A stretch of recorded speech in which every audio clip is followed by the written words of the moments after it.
Where is that Christian? He should be here by now. I hope he didn't get sidetracked. Ah! I was starting to get worried about you. Come in, come in. I am the interpreter. I keep it a bit dark in here. That's so you can pay attention to the things that you are supposed to pay attention to. Ah, here we go. I've put together a little presentation for you, you know, to make things easier. Did you want popcorn? No, thank you. Suit yourself.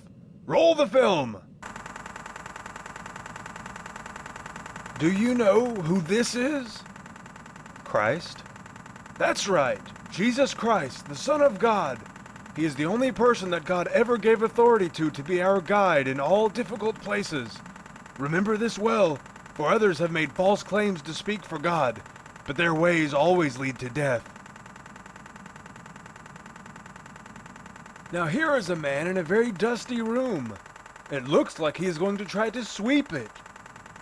Oh my, look at that dust fly. He will never clean it up like that. But wait a second. Let's see what happens when some water is sprinkled on the floor. Oh, look at that. The dust is cleaned. What does this mean? The room is the human heart. The dust was this man's original sin and corruption. When he swept, he was trying to clean it with God's law. He thought that he could clean it by himself, but he couldn't. He just stirred the dust up and almost choked on it. The water is the gospel of Christ. With it, the room was cleaned. So his heart was cleansed, not by his hard work, but by the gospel of Christ. Here are two children. One is named Patience. The other is named Greed. They have both been told that they will have good things, but Greed cannot wait. He wants it all now.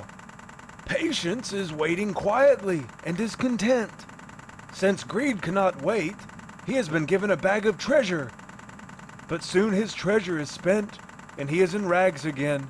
Patience is the last to receive her reward, and since she is last, her treasure lasts forever. Remember, the first must make room for the second must make room for the third, but the last must make room for no one.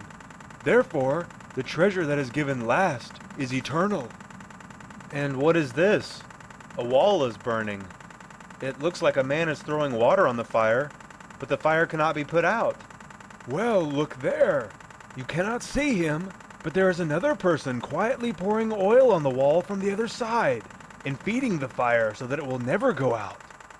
What does it mean? The wall is your spirit. The fire is the fire of God working in you. The man throwing water on the fire is Satan, the devil. He doesn't understand why he can't put the fire out. The man putting oil on the wall is Christ. He pours the oil of his grace on the fire and will never let it die. Now, if you let your guard down, the devil's efforts grow stronger and the fire weakens, but it never goes out. Who is this man? Why does he look so sad? Well, why don't you ask him?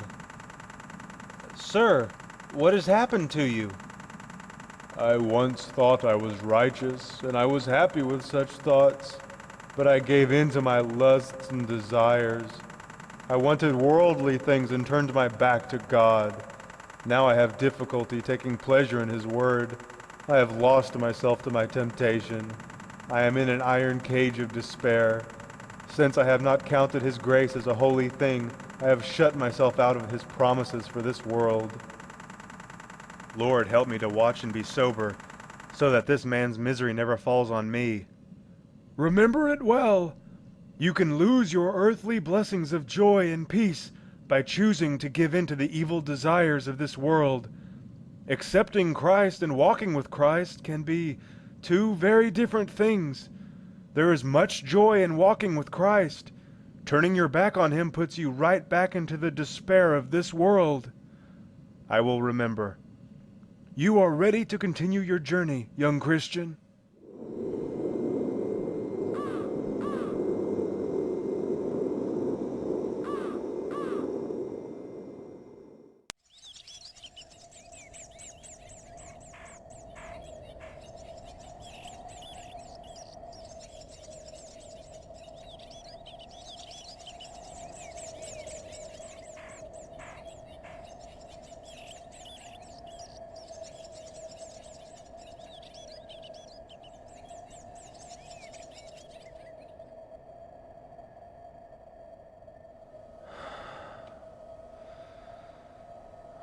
What does this mean?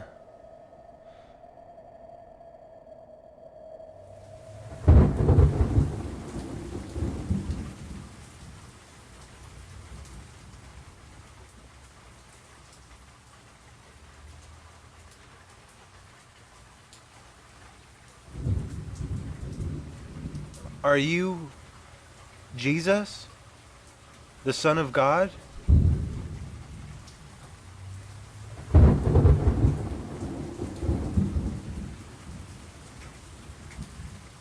Are you here to die for the sins of the world?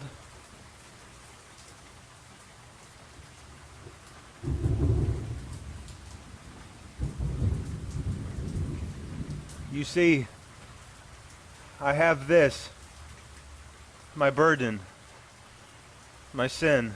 I cannot rid myself of it.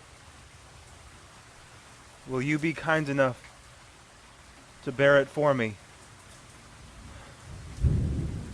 and die for me as well?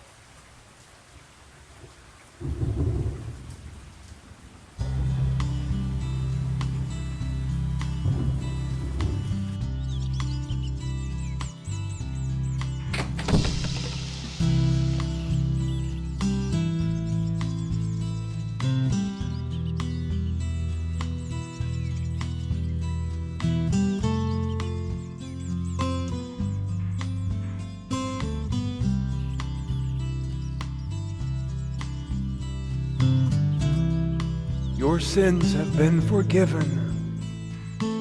You are a new creation. You now bear the mark of Christ. It cannot be removed. Go in peace.